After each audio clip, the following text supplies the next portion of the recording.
Joti, what is the latest report on street fighting? Is there evidence of a sustained Russian offensive on Kyiv itself?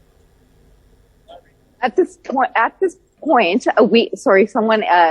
member of the military is just trying to speak to me, but hopefully he'll let me just get through this. So at this point,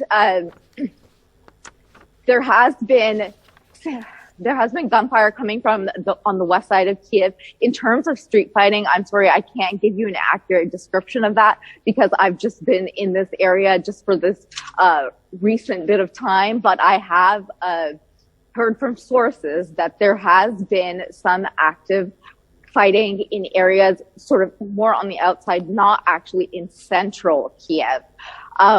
The situation on the ground here is that near me, there's just more and more military. I'm going to try and turn this over. There's just more military on the ground here where I am. And that has to do with the fact that there are reports that the Russians are coming closer and they're expecting something closer into central Kyiv as early as tonight. Right. And what is the situation on the ground in terms of people? I mean, are supplies running out, food, water, that sort of thing? Yeah, that is a big problem right now. There are huge lineups in tiny little markets.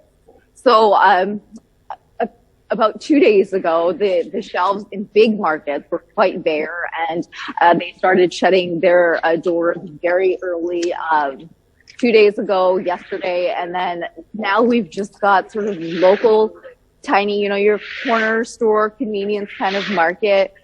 Those guys are open, but clearly there's only so much that they can stock, and I've seen lines as long as 20, 30 deep, and sometimes even 50 deep. So it's and you also got to remember that some people have been staying in the bomb shelters.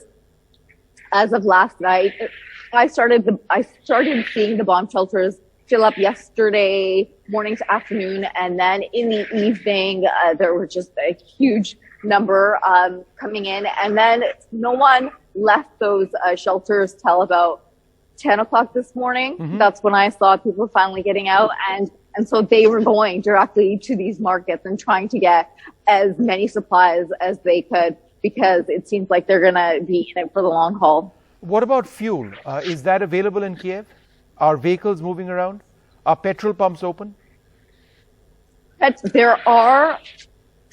only seen one petrol pump open. So in terms of vehicles moving around, not really. Everyone is bunkered down. They're in their bomb shelters. They're not moving around. Some areas are closed off in the city anyhow, so they wouldn't be able to move around. There's just very few civilian vehicles on the roads right now.